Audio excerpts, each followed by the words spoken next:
Yo, what's going on YouTube, and welcome back to another Mecha Break video. Today in the video we're going to be looking at the dev live stream that they posted, talking about the new season that we are in currently. They talked about a couple of things that will be coming eventually, giving us a little bit of hints, and also talking about how they're doing buffs and nerfs and adjustments to certain strikers. So let's just get right into the video. So they started talking about how Alysnes, the way that is being picked, they try to do all the strikers between 40 to 60% win rate. Anything above 60%, they try to make some adjustments. So they went ahead and show how this is the axis of on the actual win rate that it has.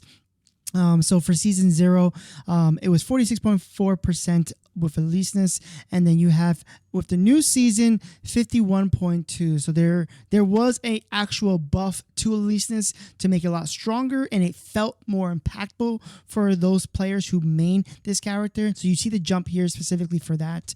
They also started showing off other characters, like for instance Welkin. So let's go ahead and see if we can find the Welkin slide.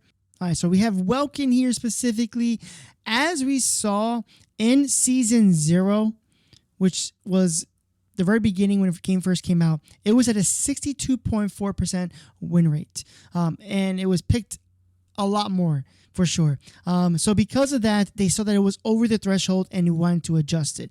Now, they did nerf Welkin, but Welkin is still pretty high even with all the nerfs. Now I did see a lot of comments, people talking about how Welkin is super nerfed, can't play with it, but Welkin's ability is, they talked about it in this video, is one of the few characters that is a pretty big mech that can go into the front lines and disrupt.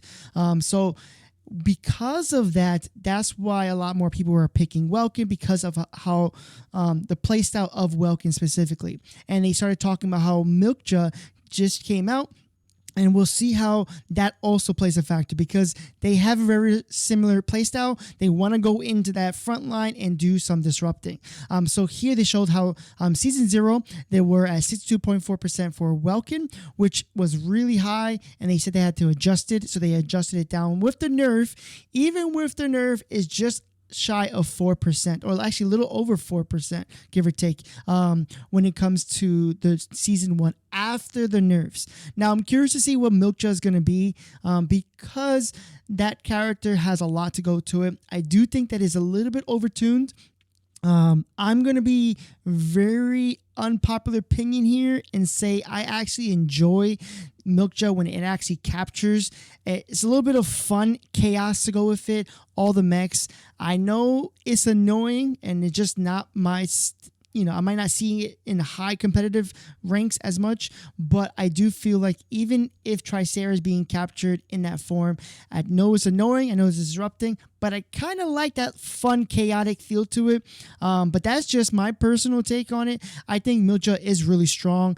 Things that they can touch is the energy consumption to, while it's on cherry mode, should probably use a lot more energy. Probably the range and the reload speed on how fast the range can hit. There's a few things that they could touch for Mikillja starting off really quickly. They said that they're not going to touch Mikillja until after the 2nd week. Trying to see where it lands specifically, both pick rates and also win rates altogether. I definitely think that it is a little bit overtuned. It is fun, but they can make some adjustments. I think the energy consumption while you're in chariot form again, and also the range / the fire rate, the reload of your hand cannons can be a little bit touched on there specifically, if they were to do it at all, which I think they will, because like I said, it is kind of overtuned a little bit. They started talking about other characters, like they had Stego on here as well, being picked as well. I think Stego definitely didn't get picked as much as you see here. Season 0 was 55%.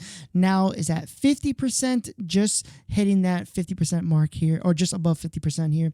I think more and more it's depending on the situation you're going to use Stego. So they're just trying to show us a graph, and they didn't show everyone. I think it would have been nice to see Serenif. I think Serenif probably can definitely be overtuned. So it needs to be tuned a little bit, or correction, I think Serenif is overtuned, and I think I can see them touching Seraph to bring it down a little bit more. I would have been curious to see what the pick rate for Seraph would be, and also all the other characters. So it'd be nice that they actually show this. Maybe once a month or something like that, they can actually show this graph. I'll be really curious to actually see, because this is what they're using as their way of, okay, we need to tweak things, or we need to adjust things.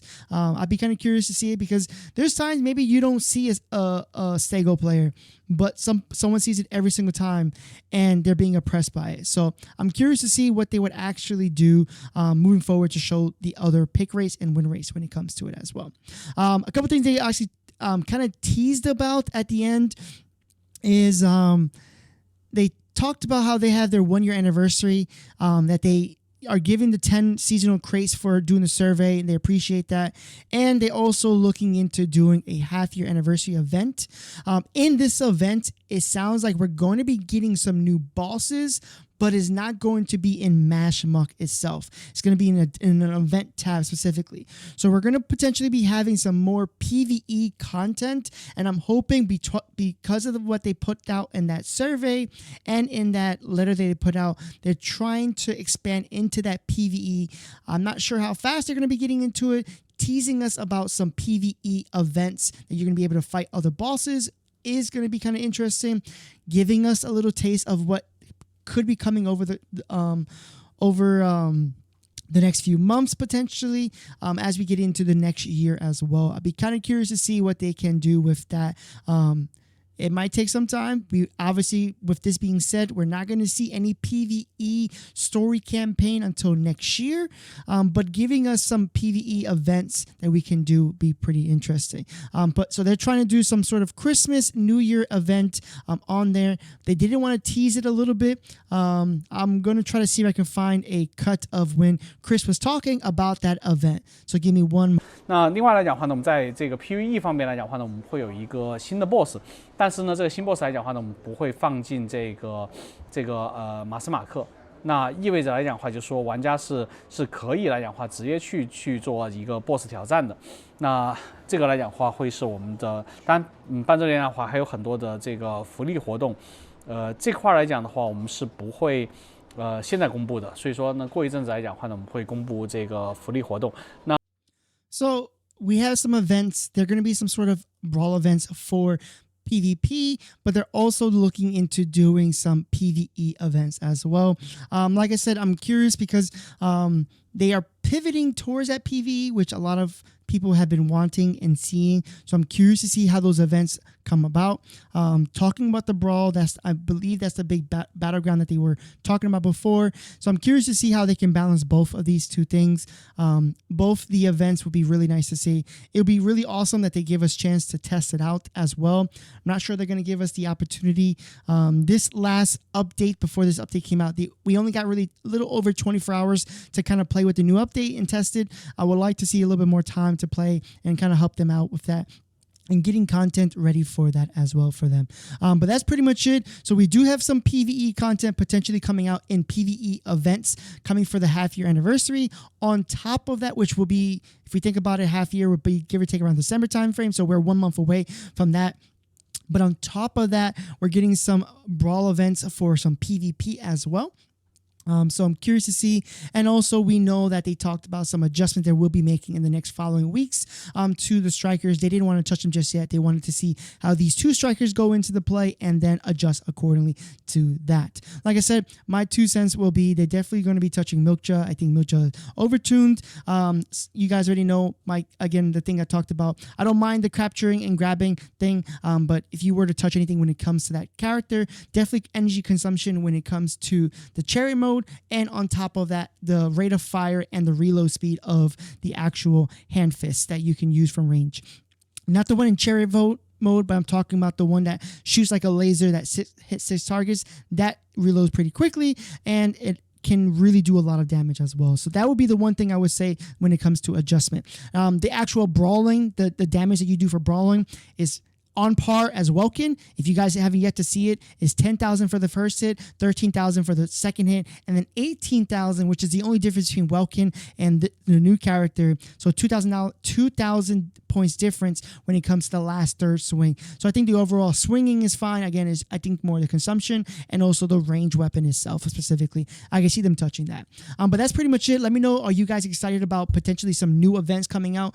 I know I am. I've been pulling away from the PvP side of it more. I've been trying to enjoy myself in the Mashmak. More of a chill vibe kind of when it comes to this game. I'm not trying to be super competitive right now. I just want to just enjoy what the game is offering. See if they're going to give us that PvE, which it looks like they will be potentially giving us that PvE. So I'm curious to see what your thoughts on that as well.